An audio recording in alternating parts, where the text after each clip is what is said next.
Hi everyone, I am Aly Fulton. I am a senior site reliability at Elastic on the cloud team, and you can find me on Twitter at Synthetics. This is my talk, Capacity Management for Fun and Profit. So I'm going to start with basically how it started. I started in September of 2019.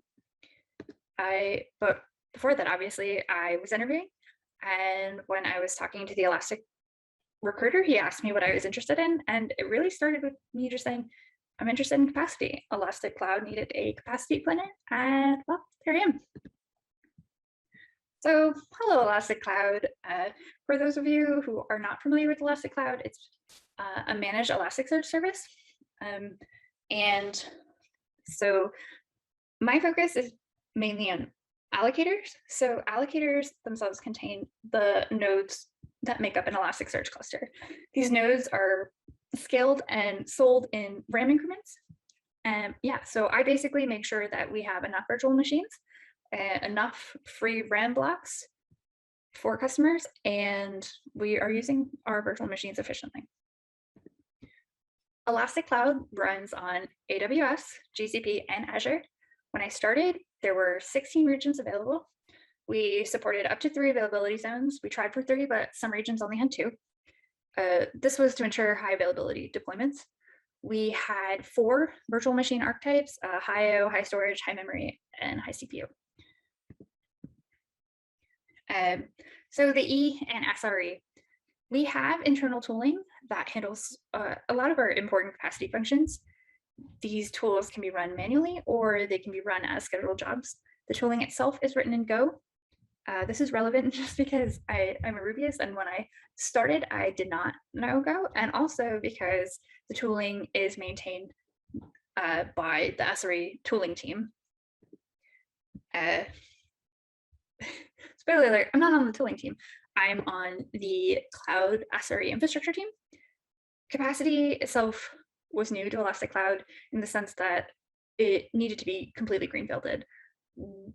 There was even some indecision as to what team I was supposed to fall on. I did fall under the infrastructure team. The infrastructure team at Elastic Cloud is about 1/3 of all of the SRE team. But like I said, I'm the only one who works on capacity. However, I'm not completely alone. I work regularly with finance, with our product managers, with our data analyst, who is also a product manager, and of course the other SRE teams. I also work really closely with the cloud service providers. So I was hired as a capacity planner, but it became quickly obvious to me that we needed to try better capacity management first. We had no just-in-time capacity. I'm going to pause for effect because I'm sure you're gasping. So to try to get around this, we had tooling for auto-scaling. Maybe we should just say scaling. It was auto a little bit. Come on, there we go. Okay, so our virtual machines are stateful. This means we cannot just decrease our virtual machine skill sets when we're done with a virtual machine. We have to specifically find the allocator that we are no longer using, find the associated virtual machine and its skill set, and then decrease the skill set as we terminate the virtual machine. One other interesting caveat was, in the beginning, the default cluster resizing method was grow and shrink. So we needed free capacity as clusters changed, like they were resizing, they wanted to get bigger. We needed to obviously host the existing cluster, but then we would make the cluster bigger, grow. And so it was almost like having 2 clusters at once, and then it got rid of the old parts, shrunk. I think that's how it works. Been here for 2 years, and gonna get in trouble if I got it wrong. We obviously, of course, also needed capacity for new clusters. We scale based on those free RAM customer allocations. So, or RAM allocations to our customers. It's not a metric that we can utilize the built-in CSP resource scaling policies. So we have to do our tooling. We have to scale ourselves. So we do this by configuring our auto scaling per the cloud service providers, and inside we have 3 configurations, 1 per each cloud service provider. And in the configuration, we have these that state the region and the allocator type. And so for each region and then each type per region, we have like these scale sets and, or not, like scaling instructions basically.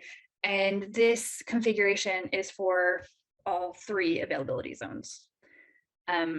So yeah, it's based on the amount of free RAM we've called block units. Autoscaling, if there it will increase if the minimum block size is not met, and it will decrease when the max block size is exceeded. Here, the block actual size is 58 gigs of RAM. So this job ran every 15 to 30 minutes, and it was monitored in a Kibana dashboard. So there were, like I said, limitations in Auto.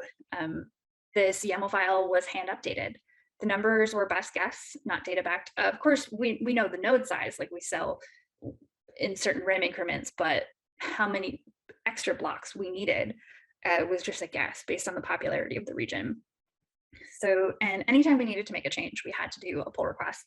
So if the CSP was out of capacity and we're getting spam with alerts like, oh no, this doesn't have this capacity in this availability zone, we'd have to make a PR, get somebody to approve it, and it would go through CI/CD, bam, and yeah, CI. Yeah. Yeah, same thing, like Black Friday, you have to make each individual block changes PR. It's 1 PR for each block change, but anyway, it's still messy, just trust me. Yeah, and on top of this, our tooling is designed to pick a random allocator of that allocator type. So this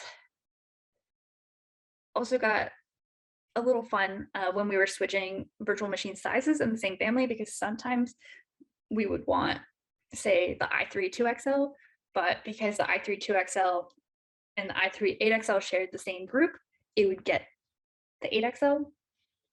Yeah, anyway. So more fun things. Like I said, with the 2 different sizes, sometimes the autoscaler would be looking for a very large block, and if a small instance size was spun up, well, obviously that block cannot fit, like a 58 block cannot fit into a 30 gig allocator. So the autoscaling would keep spinning up, trying to get a block size that it would never get, essentially. And sometimes we only notice because the cloud service provider was like, hey, we have no capacity because we spun up 60 of these super tiny allocators that nobody could use, to the point where we use them all. We do have information messages for these spin-ups, but there's no warning if a block size is mismatched, or say the allocator itself failed to spin up properly. Then of course it's tooling, sometimes just doesn't run at all, and we would only find out if we got an out of capacity alert.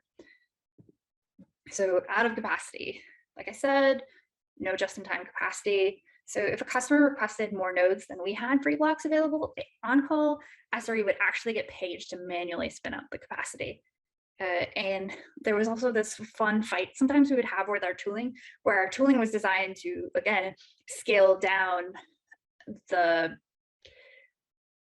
empty capacity. So you're like trying to spin up empty capacity for the customers, and our tooling was like, I'm going to spin it down. And you're in the thick of things, when you're getting an alert, you're not like, oh, got to turn off the tooling. But we did put temporary turn off the tooling in our runbook. So, but yeah, it cannot be emphasized enough that this really sucked for our SREs. Yeah, so I started end of 2019. You know what's coming up next? COVID, if you happen to live in a bubble. So capacity demands increased. The out of capacity was frustrating for our customers and our SREs, and we're getting paged every single time. We worked with our data analysts to actually have smarter numbers in our autoscaling configurations. We basically analyzed the data and said, okay, if our largest customer doubles their cluster, how much capacity do we need free? And that's a costly just in case. Ooh, it's skip. Okay, so another part of our capacity tooling arsenal is bin packing, which is kind of like defragmenting our nodes in the allocators. So nodes often get moved off of allocators, creating an empty space, whether it's because trials expired or customers change their deployments. Obviously, we only want to use as many allocators as necessary. Bin packing is the tool that tries to make that happen. We have to manually trigger it. It's not automatic, and the code was and still is legacy AF. So here's an example. On the left, we have beautifully packed allocators. We have that 58 gig free RAM. So the largest node can just go right away. And then on the right, well, what do we have? We have 7 allocators. And really, this should be about 3. So we're paying for 4 extra allocators here. That bin packing would solve this and move them accordingly. So bin packing itself has some limits. It will skip allocators with broken clusters because we don't want to break them more. And it would also skip allocators with a plan change in progress. Well, the way Elasticsearch clusters work is each individual node will show up as plan change in progress, even if only one node is moving. So because of this, because of the frequency of high availability clusters, which means like nodes in all 3 availability zones, we can only do 1 configuration type at a time, allocator configuration type, and 1 availability zone at a time per region. And again, this has to be done manually. So bin packing was one way of doing waste management, but I discovered we needed more. So tagging, a lot of our tooling relies on tagging. So turns out that a tag, so your tooling ignores allocators, is a double-edged sword. So we would, because again, we don't have just-in-time capacity. So if we get a customer who'd request a large amount of capacity, we would spin it up and then add the ignore tag so that our tooling doesn't spin it down. But 6 months later, maybe they've moved to a different cluster type or something. That tag is still on there. And so when those allocators are empty, we're not tearing them down because our tooling is ignoring it. This is the same with maintenance mode. So we have a maintenance mode that basically, if an allocator is in maintenance mode, it's like hold off, and it won't accept new nodes because it's assuming, oh, maybe you want to check something or you're moving things around or whatever, but don't accept new nodes. So we have tooling to tear down allocators in maintenance mode, but it will only automatically tear them down if the allocators in maintenance mode are empty. So if they're not empty, they're just sitting around, basically. Other fun ways that I like to call them ghosts. This confuses a lot of people, but basically it's hidden capacity, which is costing us money, but we're not using it anyway. So an example of this is our allocators would fail to bootstrap properly. What that means is the virtual machine would spin up, but it wouldn't become an allocator. So it was undetected by our system. And sometimes what would happen is if it was kind of an intermittent failure, our autoscaling would keep trying to spin up because it's like, hey, I need to add, enough free space. And then really the only way you could tell is if you looked at the admin and then you looked at the cloud service provider, and then you were like, whoa, this says we have 5 allocators. This says we have like 20. Basically, that would be 15 ghosts. This happened a lot in staging, which is less monitored, so we'd miss it sometimes, but staging still costs money. Yeah, so toil, every SRE's favorite word. I'm sure you're hearing that a lot in this conference. So we did a lot of manual operations with capacity stuff. We had to manually spin up the allocators to move outdated allocators nodes to. Again, no just-in-time capacity, so you have to spin it up, make sure it's there. And then, yeah, so sometimes this would involve, these allocators don't just spin up instantly. It takes time for the cloud service providers to spin them up. It takes time to bootstrap. So you just spin up a bunch, put them in maintenance mode, and then vacate the old allocators one by one. Talking about this with my team, like they just start sweating. They just get really anxious because it's a lot of manual work, like a lot. It was not fun. Basically it's expensive on both the infrastructure and the people side. Of course, some things are also completely out of your control, especially, we're relying on the cloud. And it's not our cloud, it's Amazon, Microsoft's, and Google's cloud, you know? So each of the 3 cloud service providers are very different. They have different APIs, different tools, different processes, different instance types. And even within their own individual clouds, the regions are different from each other. Some regions only have 2 availability zones, some have 5. Some of the regions don't support the same VM types that the other regions do. Some of them support the VM types in some availability zones, but not others. Ooh, no, there we go. So some fun cloud problems we've had is the hard out of capacity. So this is when the cloud service provider itself is out of capacity. And this is a legitimate out of capacity. It's not we accidentally just spun up 70 VMs. And yeah, no. So, you know, we're expanding quickly. Sometimes we'll hit the capacity limits. Another fun thing, GCP has quotas for literally everything. Even buying committed use discounts, you have to increase a quota to buy the committed use discounts. Quotas are great safety nets, but they can be really annoying if they're unmonitored. It is not fun when you can't spin up allocators because you hit a quota limit. And again, yeah, if you're an on-call SRE and you're getting paid and it's out of capacity, and then like you have to spin up capacity, but you can't because you don't have the quota. So now you have to go in, update the quota, wait till the quota is updated, then spin up the capacity. Anyway. And another fun thing is that Azure has scale set limits. So depending on what type of, why is my mind blanking right now? Yeah, so for instance, with Azure, like if you're trying to spin up a VM and that cluster happens to be out of resources, the only way to switch to a different cluster is to turn off your whole cloud and turn it back on and hope you got on a different cluster. Well, like I said, we have stateful VMs, so we can't turn the cloud off, not even just for a second.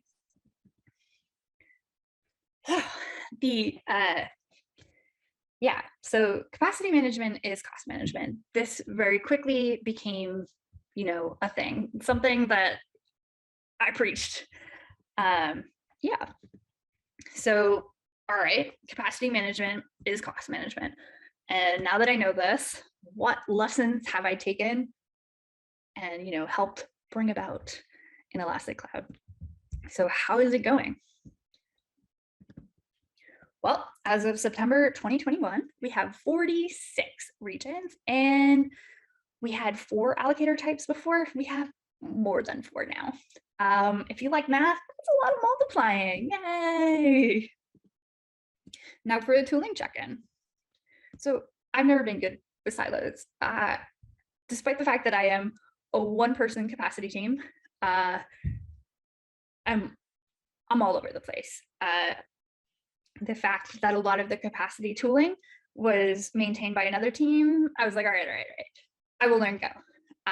And so I did, and I was able to contribute to the tooling. Now, again, it takes a village. It absolutely takes a village.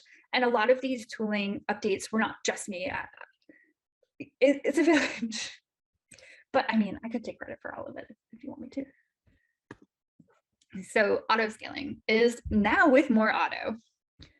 We have a lot more to scale now. We have, like I said, 46 regions and new allocator types. I used to have all the regions and all of the allocator types memorized, and we need spreadsheets now. It's still hard-coded in YAML, but at least adding them has been automated with templates, which are great. However, you can still input the wrong information in the template, and that's happened. It's fixed now. Just in time, yay! I'm happy to announce that we do have just in time capacity right now. That was not me, but let me tell you, I tell the person who wrote the solution for that they're the best all the time, because that was probably single-handedly the biggest relief on SRE on call. But another bonus is because we have just-in-time capacity, we don't need as much spare capacity, which means less waste in capacity. However, because of the way our tooling works, we still have to have one of each type spun up in each availability zone in each region, which means that if it's brand new and people aren't using it, we're still paying for it, which is a lot of waste. I'm hoping to remedy this with a project that I'm maybe by the time you see this gotten started on, which is an infrastructure API. What I want to do is kind of abstract the infrastructure layer so that our tooling as it rapidly, or our infrastructure as it rapidly changes, has a really simple way of interfacing with our tooling, so that we can discover the new regions, the new allocator types, the variances and availability zones without a human being like, oh, hey, this is different, because we're human, we make mistakes. I've already made a few in this thing with the words. But yeah, so it would allow our tooling to spin up new allocator types only when there's demand, hopefully. That's my plan anyway. And again, less room for human error, because the infrastructure itself would be a source of truth. I'm really excited about this. So with bin packing, not much has changed. We could definitely make the algorithm more efficient. If we could prioritize nodes that would be easier to move, recheck allocators that had plans in progress. This is becoming a big priority for me as we introduce new allocator types, because as people move from the old allocator types to the new allocator types, it creates a lot of blank space, empty space. The reward would be really high, but the effort is also high just because the code base is so legacy. It honestly needs to be rewritten entirely, and there's lots of things for just me to work on. So tagging, I'm happy to announce that I wrote, woohoo, some go, yahoo! And yeah, so I wrote some tools that help add tags or take them away from our allocators, and our tooling would respond accordingly. So like I said, sometimes things go rogue and a bunch of capacity gets spun up. This can help find empty allocators. There's a few different filters, and so that we can tag it so that our tooling either removes it or ignores it. Yeah, one of the other great uses for this is, even though we have just-in-time capacity, sometimes certain allocator types are constrained in certain regions. And so one of the ways we kind of hold the capacity is to spin it up and then again put tags so that our tooling doesn't tear it down, and that way it's available for the customers who want it.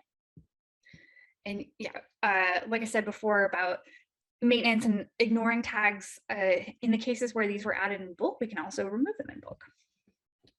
We also have alerting on allocators that have been in maintenance for too long. I think one of the allocators had been in maintenance for over a year. Whoops. Yeah, we could definitely still use alerting on ignored allocators though. As for ghosts, we're no longer surprised. One of my coworkers wrote a really awesome detection script that compares our inventory of allocators and the VM inventory, and basically states where it mismatches. It gives an overview, and it gives the option to terminate the surplus allocator VMs. They're not allocators. This is a separate tool, and it is manual and run locally. Hopefully, this will soon be obsolete because we will have alerting when allocators fail to be bootstrapped properly. Again, prevention is always better than reaction, but of course, prevention is not always possible. Toil all the way down. I don't think we would have this profession if toil was able to be completely removed. Oh, so I wrote more tooling. Yay! I automated our fleet replacement. It's pretty rudimentary. I basically just, instead of a human doing an allocator one at a time, now a computer does one allocator at a time. But that's still a big help. I would in the future like to optimize the algorithm similar to bin packing, like prioritize the nodes that are easier to move, maybe increase the concurrency, that kind of thing. But yeah, the engineers that were the people in the infrastructure team, basically, that were the people that had to do these allocator moves one at a time. I'm pretty sure I saw tears in their eyes. So that cloud is still the cloud, still does not magically materialize, but we do real capacity planning now. This was really exciting. I got to work very closely with our data analyst to design the capacity forecasting model. We work even more closely with our cloud service providers so that they're better aware of our growth plans, because hardware does not grow on trees. Clouds are not made up of fluffy clouds. They're made up of metal things. We did have a really fun issue where our default region changed. It turned out to be an accident, but we noticed it in our numbers. But it threw off our projections for both the two regions that it swapped, basically. Goes to show you that context around the data is important, and also communication is important. Like I noticed that it changed, but I just assumed that nobody told me, but in reality, I was the one that didn't tell them that it changed. So yeah. We still haven't solved the Azure VMS limit because that's just how Azure is built, but we basically utilize multiple virtual machine skill sets for the same allocator types. This is a little messy based on how our tooling works, but hopefully the new API will help us better efficiently use multiple VMSs. Because again, like you have a new one, so like what happens when, anyway, it's just, you can imagine the mess. We catch quotas now. GCP does not allow automatic quota management. You have to go in the console to request quota changes, but we do have automatic quota alerting now. And this is really helpful to prevent out of capacity, because even just-in-time capacity cannot spin up capacity against a quota limitation. So yeah, in summary, here are some lessons learned. So in terms of alerting and monitoring, alerting on capacity waste obviously is a way of saving money on idle infrastructure. And you can even save some engineering time if you can automate the remediation as well. Alerting on approaching quota limits largely prevents reaching said quota limit. Reminder that staging costs money. And while I'm sure you don't want your alerting on staging to be too noisy, you should probably still alert on large capacity offenses. Prevention is better than reaction, and simple alerts can solve really big problems. As for automation and engineering, the fundamental operations from an infrastructure engineer's perspective, like VM replacement and scaling, should be automated. If you're finding yourself repeating tasks more like an operator rather than an engineer, even if it's a special way, try to automate as much as you can. We want to eliminate the space for human error. Engineering time is a resource with its own capacity limitations. You don't want to burn out your engineers, so use it wisely. Data is great. Guesses in the early stage, I mean, maybe you don't have a data analyst or something, like they're better than nothing, I guess, but real data will serve you better. Leadership loves data, and the way to get people to agree with you is to have the data to back it up. Data is great, but you have to understand those nuances and context of the data, because there might be something that you're alerting and monitoring missed. And yeah, so context, data, important. Flexibility and adaptability. Rigid software does not adapt well to scale. If you are fixing today's problems, probably really quickly, given the nature of our job, try to fix it in a way that's extensible to your future problems. Teamwork and communication, I save the best for last, because I think largely as a capacity engineer person, there's a lot of pattern recognition and talking to people and advocacy work. You really have to understand your customer and your system patterns. You have to know who's in charge of what and what changes and what can affect certain things. There's a lot of advocacy work to discourage waste. You might not be in charge of, or you might not have control over certain alerts, or, so you want to kind of influence the best practices on the other teams. Silos really hinder progress. I really think capacity is a team sport, and working cooperatively benefits everyone in the long run. Capacity management is cost management.